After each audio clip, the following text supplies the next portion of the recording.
All right, so we're speaking with Tegan, one of our creative spirits here at the Unquiet Library. And some of you read a little bit earlier this week our brief blog post about the art gallery that's come out of her research project from earlier this spring. And she's graciously agreed to take a few minutes just to tell us a little bit about the project in her own words.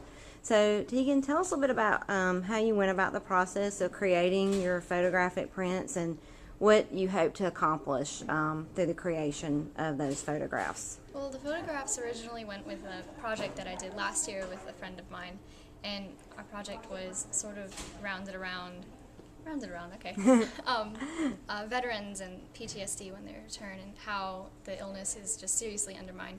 And we had to have several aspects of that research put into different forms, and I wanted to do photography because I thought that it would be a really interesting way to show people how emotional and how horrible the illness is. And so I created some photographs that I hoped would show the worst symptoms that can come around because of PTSD. Okay. And I know that you and your dad both served as models. How long did it take you to actually go about, staging and then processing the photos? Well, I had sort of an idea of what I wanted to do with poses and stuff, and I actually didn't have a good place to take pictures, so what we did is we put a backdrop of a blanket on a door and closed the door so it was a black backdrop, and my dad just did several poses, and that was how we did his. And then it took several different shots of just different ideas to get the rest of them, because I wasn't sure what I wanted with those, but I knew what I wanted with my dad, so that's sort of everything. So kind of like a little bit of messy experimentation Yeah. and play with the actual photographs.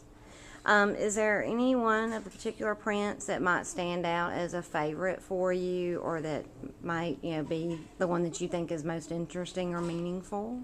Actually, this one, that's one of the ones of my dad, and he doesn't like the picture. Actually, he's really embarrassed by it, but I think out of all the pictures, it has the most emotion, because the way I took the picture, I made it unfocused, so it's just filled with emotion, and it's sort of phased out, so you can't fully see it, but I don't know, it just has the most emotion, and I think that's what my project was trying to get across.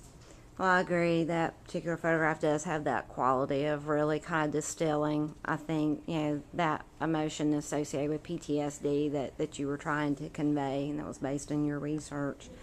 Do you think that having the opportunity to represent your ideas and findings and impressions from your research, do you feel that having the opportunity to kind of process the information that way enhanced your understanding of the issues associated with PTSD? Yeah, definitely, because students, they have projects and they have to do it in a specific way, but if you let a student do something that they want, like for my case, photography, I could really connect with it because I like taking pictures, and so that makes it personal for me, and when I take pictures of something that's personal, then it becomes more important to me, and that's sort of how I connected with the project better.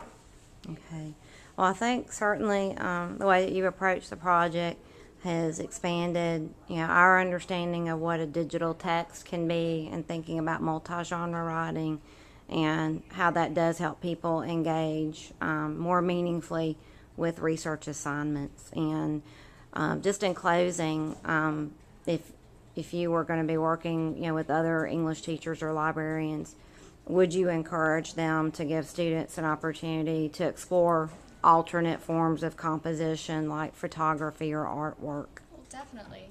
A student, if they're doing something that they want to do, they're going to have more passion about their work, and the more passion they have, the more they learn and the more they can share with others. And if teachers give their students the opportunities to do something with their work that they want to do, then I think that the outcome is going to be a lot better than if you just tell them what to do and they have to do it. Okay. Well, I like the emphasis on passion and how that really is a key and instrumental part of learning processes and getting people engaged in ways that have more impact with inquiry. So we really appreciate your taking time to share your wisdom and your insights, and we appreciate all that you've taught us here in the library, and I'm sure our audience that's heard and seen your work on the blog in the past, to just expand our understanding and to hopefully give other students opportunities to express and learn in the ways that you have. So thank you for being so generous.